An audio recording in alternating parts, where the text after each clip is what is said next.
I woke up to Red wearing my favorite sweater, which he had taken from a bag of clothes I was donating, without even asking me if he could borrow it. Mindsnap is where the tea gets spilled, and today's story is all about the drama that unfolded in this shared house. So, let's dive into this messy situation. The narrator, a 33-year-old man, has been living with his roommate Red for 3 years, and they've had their fair share of conflicts, but things have been going smoothly for about a year.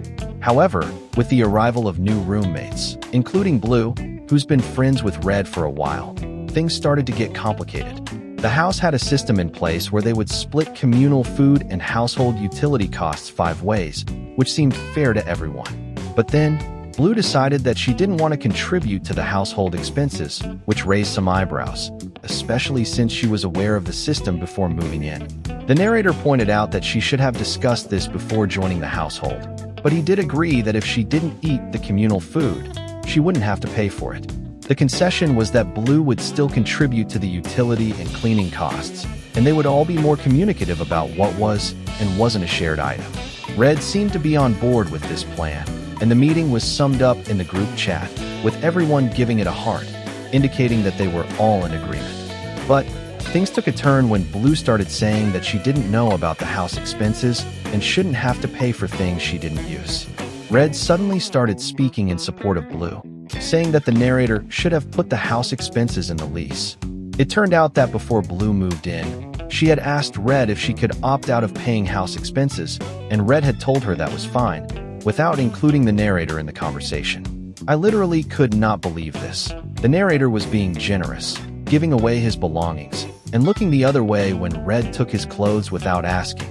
And this is how they repay him? The narrator felt like he was being taken advantage of, and he decided that he didn't want to be as generous anymore. Okay, I need to pause here. The narrator's frustration is understandable, but his decision to take back his belongings and limit what he's willing to share might seem a bit harsh to some of you. No. Wait, let me continue.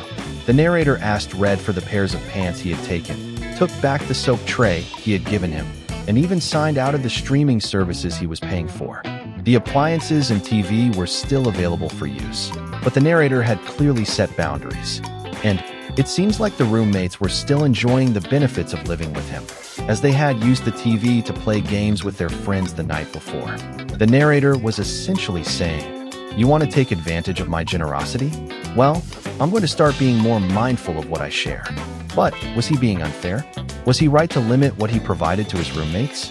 The narrator felt like he was being generous, but it seemed like his roommates were taking him for granted. He had given them a jar of peanut butter, lent Blue a pair of sweats when she forgot hers, and even given Red an extra soap tray. It's like the narrator was trying to be a good roommate, but his roommates were not meeting him halfway. They were expecting him to continue being generous, without showing any appreciation or reciprocating his kindness. And when he decided to set boundaries, they got upset. I'm not sure what's more shocking, the fact that the roommates were so expectant of the narrator's generosity, or the fact that they didn't even bother to discuss their concerns with him before escalating the situation. Someone posted online, asking if they were the asshole for limiting what they provided to their roommates, and the comments were divided. Some people thought that the narrator was being unfair and that he should have been more understanding of his roommates' needs. Others thought that he was right to set boundaries and that his roommates were taking advantage of him. But what do you think? Drop your verdict below. Was this person right or wrong? Subscribe and hit the bell.